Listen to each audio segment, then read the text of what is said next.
Вітаю, час новин на АТР. Сьогодні 9 лютого, вівторок. Це 713-й день анексії Криму. В Ялті хотіли вбити кримського татарина. Як повідомляє агентство КХА, тіло чоловіка знайшли біля будинку Масандрівського відділення Ялтинської міської поліції.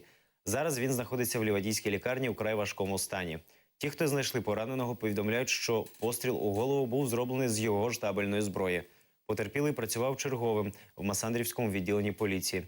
Є версія, що він нібито сам собі вистрелив в голову. Офіційної інформації поки що немає. Пограбування продуктового магазину, який належить кримському татарину, відбулося напередодні в селі Червона Гірка Ленінського району. За інформацією представника місцевого меджлісу, двоє невідомих зайшли в магазин Різи Абкілямова, закрили вхідні двері і почали вимагати велику суму. Після того, як нападники поранили господаря магазину ножем в ногу, він віддав грабіжникам 10 тисяч рублів. Потім вони штрикнули його в живіт і зникли. Зараз Різа Абкілямов в лікарні. За словами місцевого активіста, грабіжники, ймовірно, біженці з Луганська, які проживають в цьому селі.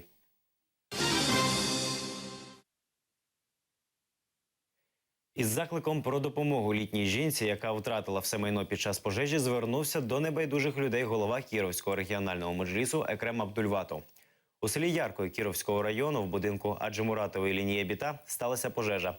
Те, що не згоріло під час пожежі, стало непотребом при гасінні.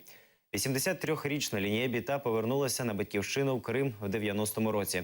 Всі ці роки жила з братом. 2 місяці тому він помер.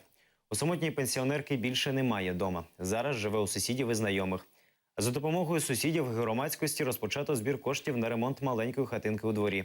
Для тих, хто хоче допомогти, звертайтеся за телефоном на екрані. Лінія Ханум спіткала трагедія, і тому вона не може говорити. Адже Муратова Лінія Апа народилася в Алушті в 33-му році. У 90-ті повернулася до Криму, придбала будинок в Яркому. Зараз її спіткала трагедія, у неї згорів будинок. Дітей у неї немає. Вимушено живе у сусідів. Сьогодні черга залишитися у нас. Профспілкові організації Севастополя обурені. Учителям вдвічі скорочують стимулюючі виплати. Через це їхня зарплатня зменшилася на 3-4 тисячі рублів.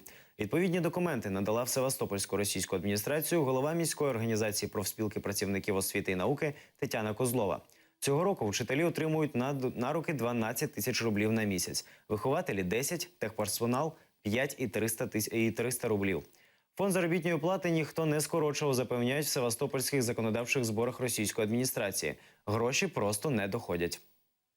Ставить вопрос о сокращении стимулирующей, как одно из части заработной платы, это является нарушением законодательства.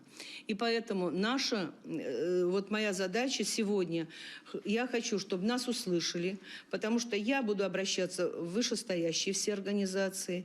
Этот вопрос оставить в таком состоянии, чтобы учитель жил на 10-15 тысяч, даже работая на 1,5 ставки, это невозможно такое допустить в городе Севастополе. В настоящий момент до школ доведены только половина, 50% от всех стимулирующих, которые выделены на год.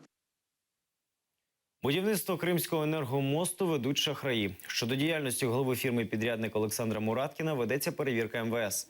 Проблемою став кредит від Промсвязьбанку на 1,5 мільярди рублів, який фірма «Сетьстройсервіс» брала 2 роки тому на будівництво ГЕС у Грузії, а також зведення ЛЕПу в Владимирській області, повідомляє газета «Комерсант».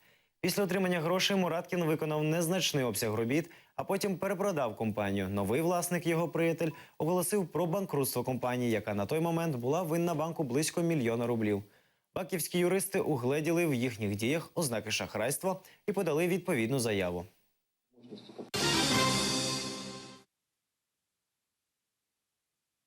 Колона військової техніки вночі пройшла вулицями Сімферополя. Як повідомляють очевидці, більше сотні вантажівок, бронетранспортерів і іншої бойової техніки рухалися в напрямку Феодосії і Керчі.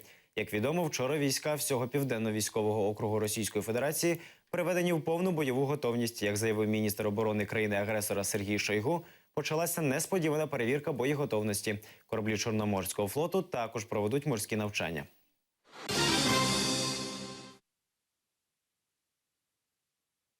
Оперативно-тактичне угрупування українських військ «Південь» проводить патрулювання на Херсонщині. Бойова техніка викликає доброзичливу цікавість у місцевих жителів, особливо у хлопчаків. Селяни кажуть, сепаратистськи налаштованих елементів в регіоні чимало, тому патрулювання місцевості необхідне. Серед захисників південних кордонів країни є і кримчани. Зараз проводиться патрулювання нашої зони відповідальності з метою виявлення можливих диверсійних підрозділів. І, в принципі, ми зараз це виконуємо. Для мене особисто Крим – це не пустий звук, я сам з Євпаторії. Питання повернення Криму для мене – це, як кажуть, особиста справа. Так співпало, що я зараз проходжу службу саме тут, поблизу з нашими рідними містами, з Кримом. Це і символічно, і, можливо, і так і повинно бути. Що колись ми звільнимо наш Крим, будемо там, і над Кримом буде наш жовто-блакитний стяг. Четверта хвиля демобілізації може початися наприкінці березня і триватиме до кінця квітня. Про це повідомив начальник Генерального штабу, головнокомандувач Збройних сил України Віктор Муженко.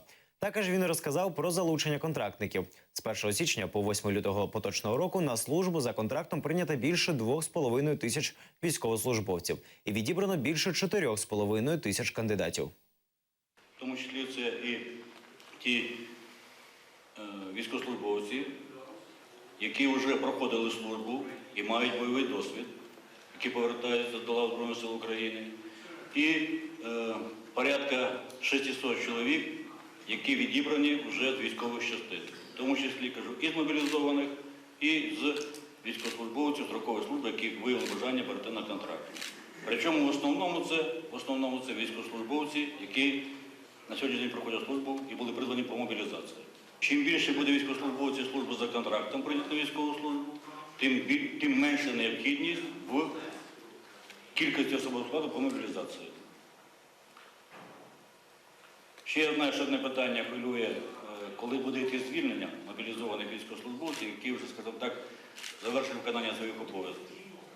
Я вже про це говорив і ще раз підтверджую. Звільнення військовослужбовців планується в основному квітень, можливо, кінець березня поточного року. Не припиняються атаки проросійських бойовиків по позиціях українських військових. Бандформування не припиняють застосовувати заборонену Мінськими угодами зброю. За останню добу вояки псевдореспублік 45 разів відкривали вогонь в бік українських захисників. З гранатометів та стрілецької зброї були обстріляні наші позиції в Опитному, Авдіївці, Луганському, Троїцькому, Зайцевому, Майорську та на шахті Бутівка. Під мінометний обстріл окупантів потрапили українські укріплення в Пісках, Мар'їнці, Гнутовому та Троїцькому, що на межі Донецької та Луганської областей. По наших опорних пунктах в районі Красногорівки, окрім гранатометів, великокаліберних кулеметів та стрілецької зброї, противник застосував міномети калібру 82 мм, а також зенітну установку та бойову машину піхоти. На Маріупольському напрямку зі стрілецької зброї були обстріляні наші позиції в Широкіному. В Ісламському культурному центрі Києва відзначили Всесвітній день хіджабу. Гості заходу змогли дізнатися про значення головного убору в ісламі. Їх знайомили зі стилями мусульманського одягу в різних країнах. Деякі моделі можна було приміряти. Для бажаючих провели майстер-клас з пов'язування хіджабу. Я дізналась багато нового про хіджаб та його види. Мабуть, і спробувала навіть на собі, тому мені дуже сподобалось. Первое время, лет 10 назад, я скажу, когда первый раз сюда приехала, было очень так, с удивлением все смотрели, почему, что, и даже в глазах иногда чувствовалось какой-то страх у людей. А сейчас я, наоборот, чувствую улыбку, какие-то приятные пожелания в нашу сторону. Я думаю, что люди осознали, что в хиджабе никакого терроризма и никакого какого-то страха нету. Наоборот, хиджаб – это спокойствие, хиджаб – это скромность, и я думаю, что оно оберегает нас. Наразі це всі новини. Дивіться наступні випуски «За Аман», лишайтеся з ЗТР. До побачення.